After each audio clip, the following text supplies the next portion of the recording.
जय हिंद साथियों, आप सभी का स्वागत है एक बार फिर से डिजिटल प्लेटफॉर्म के जीके यूनिक बाय विवेक यूट्यूब चैनल पर। तो साथियों, आज के इस क्लास में डिस्कस करने वाले हैं साइंस के अति महत्वपूर्ण सवाल जो आपके 2024 परीक्षा के लिए मोस्ट इंपॉर्टेंट साबित हो सकते हैं। तो साथियों, आपको पता होगा कि साइंस के हर परीक्षा में 2 से 3 सवाल तो कन्फर्म रहते हैं, 2 से 3 सवाल मिनिमम, मैक्सिमम से तो 5 से 6 सवाल रिपीट हो रहे हैं। तो साथियों, ये क्लास आपके लिए अति महत्वपूर्ण साबित हो सकते हैं। तो साथियों, इसमें टॉप 30 सवाल होंगे जो हर परीक्षा में रिपीट हो रहे हैं सवाल। तो अगर आप UP police, SSC GD, MTS, CHSL, army या bank, Bihar, DElEd, railway exam की तैयारी कर रहे हैं तो ये क्लास आपके लिए अति महत्वपूर्ण होने वाला है। तो साथियों, लास्ट सवाल आपके लिए होमवर्क में रहेगा और आपको लास्ट में स्कोर बताना है कि आपका 30 में से कितना सही हुआ। तो देखिए, आज का प्रश्न पहला दिया है आपकी स्क्रीन पर। सेलुलोसी भित्ति किसके सेलों में पाई जाती है? तो साथियों बताइए, सेलुलोसी भित्ति किसके सेलों में पाई जाती है? तो पौधे में पाई जाती है। किसमें साथी? प्लांट में पाई जाती है। तो डी ऑप्शन क्या हो जाएगा? पौधे, बिल्कुल करेक्ट ऑप्शन हो जाएगा। तो चलिए नेक्स्ट चलते हैं। अगला सवाल देखिए, डंबेलाकार द्वार कोशिकाएं किसमें होती है? तो साथियों बताइए, डंबेलाकार द्वार कोशिकाएं किसमें होती है? मूंगफली, चना, गेहूं या आम? तो किसमें होती है? तो गेहूं में होती है। किसमें साथियों? गेहूं में। तो सी ऑप्शन क्या हो जाएगा? गेहूं, बिल्कुल आपका करेक्ट ऑप्शन हो जाएगा। तो नेक्स्ट चलते हैं। अगला सवाल देखिए, जीवाणु कोशिका में सूत्रकणिका की संख्या कितनी होती है? तो साथियों, जीवाणु कोशिका में सूत्रकणिका की संख्या कितनी होती है? 1, 2, अनेक या शून्य? तो कितनी होती है? तो शून्य होती है। कितनी होती है साथियों? शून्य होती है। तो डी ऑप्शन क्या हो जाएगा? बिल्कुल करेक्ट ऑप्शन, 3 का डी बिल्कुल करेक्ट ऑप्शन हो जाएगा। आपको हर सवाल का जवाब हमें कमेंट करना है साथियों, और आपको लास्ट में जरूर बताइएगा आपका 30 में से कितना स्कोर बन रहा है। तो देखिए, ज्ञात कीजिए सबसे छोटा प्रोकैरियोटिक जीव कौन सा है? तो साथियों, ज्ञात कीजिए सबसे छोटा प्रोकैरियोटिक जीव कौन सा है? माइक्रोसिस्टिस, माइकोप्लाज्मा, बैक्टीरिया या क्लोरेला? तो कौन सा सबसे छोटा प्रोकैरियोटिक सेल होता है साथियों? तो माइकोप्लाज्मा होता है। कौन साथियों? माइकोप्लाज्मा। तो बी ऑप्शन क्या हो जाएगा साथियों? बिल्कुल करेक्ट ऑप्शन हो जाएगा। तो चलिए नेक्स्ट चलते हैं। अगला सवाल देखिए, कोशिकाओं में तुरंत ऊर्जा उत्पादन के लिए हमको क्या लेना चाहिए? तो साथियों, कोशिकाओं में तुरंत ऊर्जा उत्पादन के लिए हमको क्या लेना चाहिए? ग्लूकोज, प्रोटीन, विटामिन सी या सुक्रोज? तो क्या लेना चाहिए? तो ग्लूकोज लेना चाहिए। तो ऑप्शन ए क्या है? तो ग्लूकोज आपका बिल्कुल करेक्ट ऑप्शन हो जाएगा। तो नेक्स्ट चलते हैं। अगला देखिए, न्यूक्लियस के बाहर डीएनए कहाँ मिलता है? तो साथियों, न्यूक्लियस के बाहर डीएनए कहाँ पर मिलता है?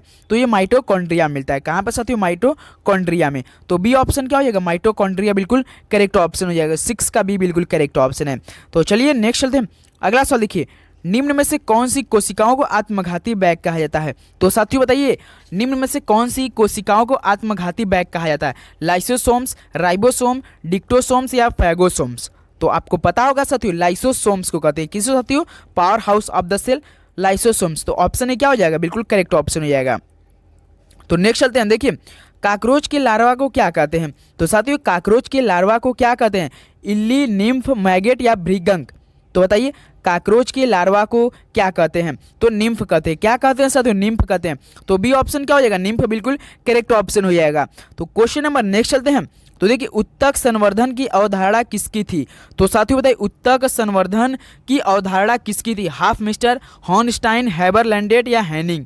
तो बताइए किसकी थी? तो हैबर लैंडेट की थी। किसकी साथियों? हैबर लैंडेट की। तो सी ऑप्शन क्या है? बिल्कुल करेक्ट ऑप्शन है। तो क्वेश्चन नंबर नेक्स्ट चलते हैं। अगला सवाल देखिए, द्विपद बाइनोमियल नाम पद्धति किसने प्रस्तावित की थी?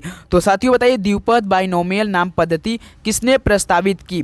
लिनियस, जॉन रे, हक्सले या अरस्तु? तो किसने की थी साथियों? तो सी लिनियस ने की थी। किसने साथियों? कैरोलो लिनियस ने की थी। तो ऑप्शन ये क्या है साथियों? बिल्कुल करेक्ट ऑप्शन, 10 का ऑप्शन है, बिल्कुल करेक्ट ऑप्शन हो जाएगा। तो क्वेश्चन नंबर नेक्स्ट चलते हैं। 5 किंगडम वर्गीकरण किसने प्रस्तावित किया था? तो साथियों, 5 किंगडम वर्गीकरण किसने प्रस्तावित किया था? R H. Whittaker, John Ray, Carolus Linnaeus या एच.एफ. कोपलैंड? तो किसने किया था साथियों 5 किंगडम वर्गीकरण क्लासिफिकेशन? तो बता सकते हैं साथियों, तो यह किसने किया था? आर.एच. व्हिटेकर ने। किसने साथियों? आर.एच. व्हिटेकर ने। तो ऑप्शन है क्या साथियों? बिल्कुल करेक्ट ऑप्शन है। तो क्वेश्चन नंबर नेक्स्ट चलते हैं। क्वेश्चन नंबर 12 देखिए, प्राणी नाम पद्धति पर अंतर्राष्ट्रीय आयोग किस वर्ष में स्थापित किया गया था? तो साथियों प्राणी नाम पद्धति पर अंतर्राष्ट्रीय आयोग किस वर्ष में स्थापित किया गया था? तो 1895 में। कब साथियों? 1895 में किया गया था। तो ऑप्शन है क्या साथियों? बिल्कुल करेक्ट ऑप्शन है। तो चलिए क्वेश्चन नंबर नेक्स्ट चलते हैं। अगला सवाल देखिए, पेनिसिलिन किससे निकाला जाता है? तो साथियों बताइए पेनिसिलिन किससे निकाला जाता है? खुम्ब, खमीर, फफूंदी या शैवाल? तो याद रखिएगा साथियों फफूंदी से निकाला जाता है। किससे? फफूंदी से। तो सी ऑप्शन क्या है? फफूंदी बिल्कुल करेक्ट ऑप्शन हो जाएगा। तो क्वेश्चन नंबर नेक्स्ट अगला सवाल देखिए, क्लोरोफिल का खनिज घटक है। तो साथियों क्लोरोफिल का खनिज घटक कौन सा? Iron, magnesium, calcium, potassium? तो कौन है साथियों? मैग्नीशियम है। कौन है साथियों? Mg है। तो ऑप्शन क्या है साथियों? बी बिल्कुल करेक्ट ऑप्शन, मैग्नीशियम बिल्कुल करेक्ट ऑप्शन है। तो क्वेश्चन नंबर नेक्स्ट चलते हैं। अगला सवाल देखिए, लैक्टोज किस में पाया जाता है? तो साथियों लैक्टोज किस में पाया जाता है? गाजर, अंगूर, दूध या सिरका में? तो दूध में पाया जाता है। किस में साथियों? मिल्क में पाया जाता है। क्या पाया जाता है साथियों? लैक्टोज पाया जाता है। तो सी ऑप्शन क्या है? बिल्कुल करेक्ट ऑप्शन है। तो क्वेश्चन नंबर नेक्स्ट अगला सवाल देखिए, प्याज का खाद्य भाग होता है। तो साथियों प्याज का खाद्य भाग कौन होता है? रूपांतरित जड़, वायु पुष्प, वायु तना या गुद्देदार पत्ते? तो याद रखिएगा साथियों प्याज का खाद्य भाग होता है गुद्देदार पत्ते होते हैं। तो डी ऑप्शन क्या है? गुद्देदार पत्ते बिल्कुल करेक्ट ऑप्शन हो जाएगा। तो क्वेश्चन नंबर 17 देखिए, मूल रोम कहाँ से निकलते हैं? तो बताइए साथियों मूल रोम कहाँ से निकलते हैं? वल्कुट, कॉर्टेक्स, परिरंभ, बाह्य त्वचा या अंतःसंरचना में? तो बताइए साथियों मूल रोम कहाँ से निकलते हैं? तो याद रखिए बाह्य त्वचा से निकलते हैं। किससे साथियों? बाह्य त्वचा से। तो सी ऑप्शन क्या है? बाह्य त्वचा बिल्कुल करेक्ट ऑप्शन हो जाएगा।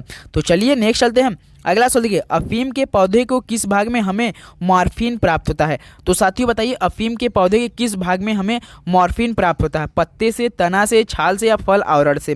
तो याद रखिएगा साथियों जो अफीम के पौधे होते हैं उसके भाग में से हमें मॉर्फिन प्राप्त होता है फल आवरण से। किससे साथियों? फल आवरण से। तो 18 का क्या है साथियों? डी ऑप्शन बिल्कुल करेक्ट ऑप्शन, फल आवरण बिल्कुल करेक्ट ऑप्शन है।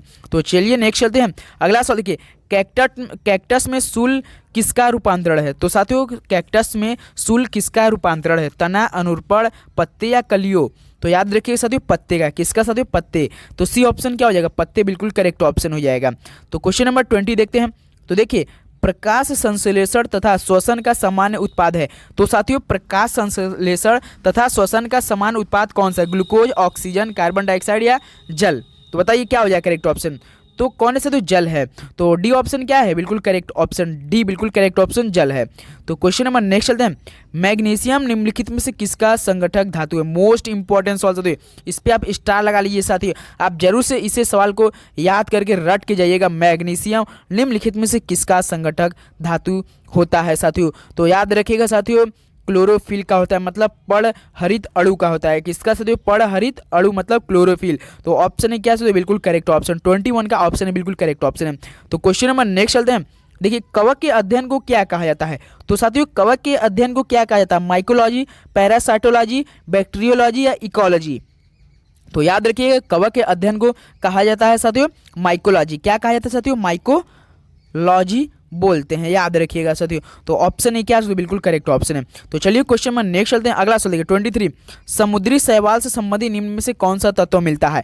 तो साथियों समुद्री शैवाल से निम्नलिखित में से कौन सा तत्व मिलता है? आयोडीन, वैनेडियम, ऑर्गन या सल्फर?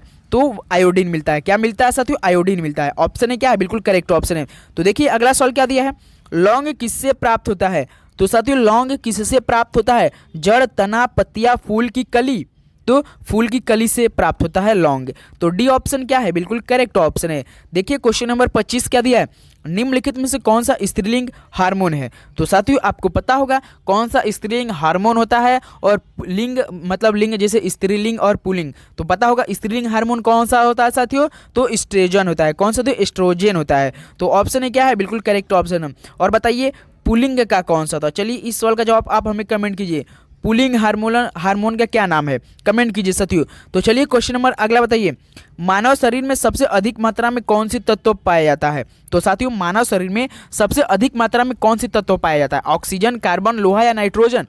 तो याद रखिए ऑक्सीजन पाया जाता है। क्या साथियों? ऑक्सीजन। तो ऑप्शन है क्या है? बिल्कुल करेक्ट ऑप्शन हो जाएगा। तो देखिए अगला सवाल क्या दिया है, मनुष्य की लार में पाए जाने वाले एंजाइम है।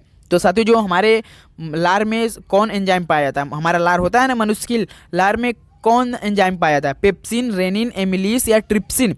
तो याद रखिए साथियों एमिलीस होता है। कौन सा? एमिलेस होता है। तो सी ऑप्शन क्या हो जाएगा? एमिलेस बिल्कुल करेक्ट ऑप्शन हो जाएगा। तो क्वेश्चन नंबर नेक्स्ट चलते हैं। तो देखिए निम्नलिखित में से कौन सी एक ग्रंथि ग्लैंड नहीं है? तो साथियों इनमें से कौन सी एक ग्रंथि ग्लैंड नहीं है? थायराइड, जठर, यकृत, अग्नाशय। तो याद रखिएगा जठर, अमाशय जो कि ग्लैंड नहीं है। तो बी ऑप्शन क्या है? तो बिल्कुल करेक्ट ऑप्शन 28 का ऑप्शन भी बिल्कुल करेक्ट ऑप्शन है। तो क्वेश्चन नंबर नेक्स्ट चलते हैं। अगला सवाल देखिए, मानव शरीर की सबसे बड़ी मिश्रित ग्रंथि कौन है? तो साथियों मानव शरीर की सबसे बड़ी मिश्रित ग्रंथि कौन सी? थाइमस, यकृत, अग्नाशय, प्लीहा, स्प्लीन। तो याद रखिए तो अग्नाशय है। मानव शरीर की सबसे बड़ी मिश्रित ग्रंथि है अग्नाशय है। तो सी ऑप्शन क्या है? तो बिल्कुल करेक्ट ऑप्शन है। तो चलिए क्वेश्चन नंबर नेक्स्ट अगला बताइए, मानव शरीर में कुल कितनी हड्डियां हैं? ऑप्शन आपके सामने दिया है। ये सवाल आपके लिए हम कमेंट के लिए छोड़ रहे हैं। तो इस सवाल का जवाब आप लोग झोंक दीजिए कमेंट में। कम से कम 50 कमेंट आना चाहिए।